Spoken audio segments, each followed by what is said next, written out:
আসসালামু আলাইকুম। আপনারা সবাই কেমন আছেন? তো আমাদের এই যে দেখেন শখের খামারের অবস্থা। আজকে সকালবেলা ৩টা মুরগির বাচ্চা বের করলাম মরা। আর হচ্ছে ওদের ঠান্ডা আছে, আর ঠান্ডাটার কারণে মাথা, তারপরে হচ্ছে আবার পটাশ, নানান কিছুর কারণেই মুরগির বাচ্চাগুলো।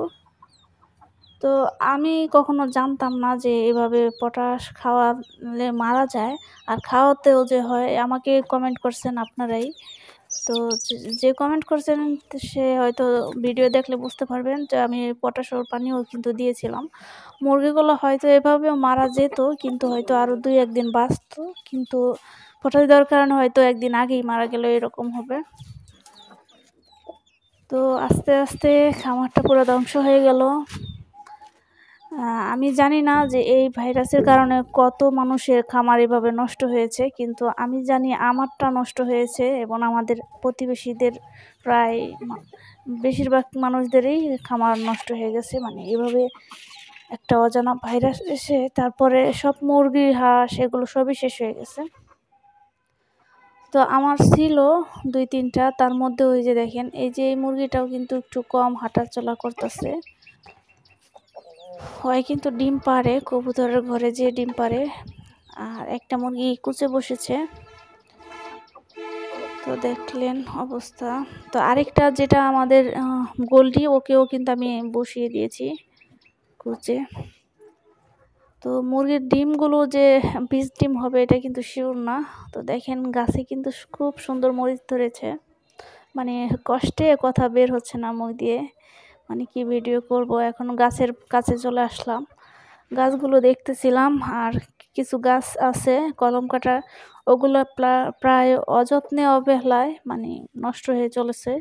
তো ওগুলোকে একটু যত্ন করব ভাবছি। হাঁসগুলোকে পান্তা ভাত দিয়েছি পানি দিয়ে, এবং হচ্ছে ধান দিয়েছিলাম, তো ওরা খাচ্ছিল।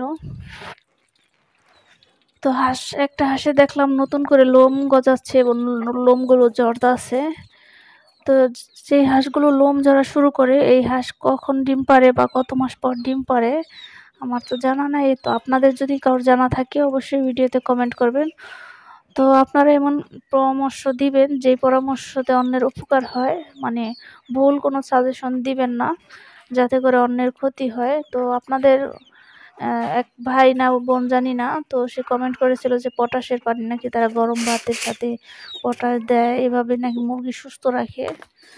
তো গুটির উপরে দেওয়া যায়, কিন্তু সে আমাকে তো খাওয়ানোর কথাও বলছে। তো পটাশ যে এক ধরনের বিষ সেটা এখন বুঝতে পারলাম। এই তো দেখেন এই যে আমাদের গোল্ডি, ওই কিন্তু কুচে চলে আসছে।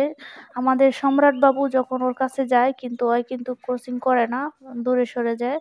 আর হচ্ছে যখন ডিম দেখে তখন ওই কুচে বসে থাকে। আর এখন হচ্ছে খাবার খাচ্ছে। তো এই যে দেখেন আমাদের একটা মুরগি হচ্ছে ঘরের নিচে কুচে বসিয়েছি, আরেকটা হচ্ছে ব্যালকনিতে নিয়ে গেছি। তো ওইটাকে এই যে এটাকে ব্যালকনির মধ্যে আমি সেট আপ করে রাখছি, তো আজকে নিয়ে যাব এটাকে ব্যালকনির ভিতরে দিয়ে দিব। আর সবার আগে হচ্ছে আমি সম্রাট বাবুকে কেটে ফেলার সিদ্ধান্ত নিয়েছি। এরপরে হচ্ছে হাঁসগুলো, এইভাবে আস্তে আস্তে পুরোটা শেষ হয়ে যাবে হয়তো। আর হচ্ছে এই তো দেখেন আমাদের যে গাছগুলো আর কি টুনি মাটিগুলো চেঞ্জ করা দরকার, রিপোর্টিং করব ভাবছি। তো ওই গাছটা হচ্ছে এই যে দেখেন আমাদের সুইট লেমন গাছ। তো আমার সুইট লেমন গাছটা অনেক পছন্দের একটা গাছ। চাইনিজ কমলা, সুইট লেমন, আমড়া, পেয়ারা এগুলো। তবে হয়েছে কি, মানে গাছগুলো কোনো মানে যত্ন নেওয়া হয় নাই। তো এখন আমি কিছু মানে জৈব সার নিয়ে আসছি, মানে গোবর সার। তো এই গোবর সারগুলো মানে প্রায় 4-5 বছরের পচানো মনে হয়, এটার মধ্যে পুষ্টি আছে কিনা তাও জানা নাই। তো এখন এই সারগুলো আমি একটু গুঁড়া করে নিয়েছি, এবং এই গাছটা শিকড় কিছুটা মানে মাটি সরিয়ে নিয়েছি শিকড় থেকে। এরপর হচ্ছে আমাদের এই যে সুইট লেমন গাছটা এই যে টবটার ভিতরে দিয়ে দিব। দেওয়ার পরে মাটি দিয়ে আবার ঢেকে ঢুকে দিব, দেখবো মানে আর 2-3 মাস পর গাছটার কি অবস্থা, কতটা মানে কার্যকর করে।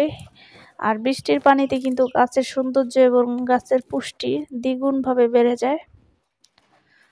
আর এখন কিন্তু আমি চলে আসছি বাসায়। আমাদের ওই মুরগিটা দেখি বসে থাকে, মানে ঠিকমতো খাবারও খায় না, বসে আছে। আর আজকে ডিম পাড়ার কথা ছিল, তো আমি বাসায় ধরে নিয়ে আসলাম। ভাবছিলাম একটু ট্রিটমেন্ট করব, ভাবলাম ট্রিটমেন্ট এত রিস্ক নেওয়ার দরকার নাই, কেটে ফেলি। কারণ এর আগে ডিম পাড়া একটা সুস্থ মুরগি রাতের বেলা মরে গেছে। তো এখন এটা আর পেটে দেখে নাই যে এই ডিমটা আজকেই পারতো, কিন্তু যে পারবে ওর শক্তিও নাই। ডিমটা ওর 11টা-12টা বেজে গেছে, ওর ডিমটা পারে নাই।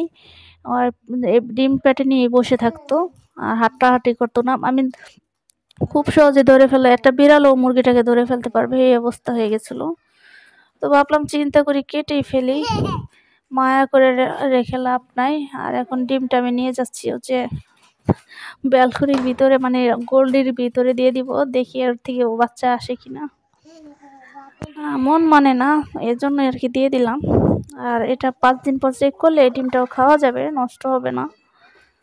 মনটা ভালো লাগতেছিল না, তো তার জন্য ভিডিওতে বেশিভাবে মানে গুরুত্ব দিতে পারতাছি না। তো আপনারা আমাকে কয়েকজন বলছেন যে আমি আর বাচ্চা যাতে না ফুটাই, বাচ্চা আমি বাঁচাতে পারি না। ঠিক আছে, বাচ্চা আর ফুটাবো না। তো এই যে 2টা মুরগি কুচে দিয়েছি, এর থেকে যে বাচ্চা বের হবে যদি বাঁচাতে পারি তাহলে ইনশাল্লাহ আবার চেষ্টা করবো, আর না হলে নাই। তো আজকে ভিডিও ছিল এ পর্যন্তই। আপনারা সবাই ভালো থাকবেন, সুস্থ থাকবেন। আসসালামু আলাইকুম।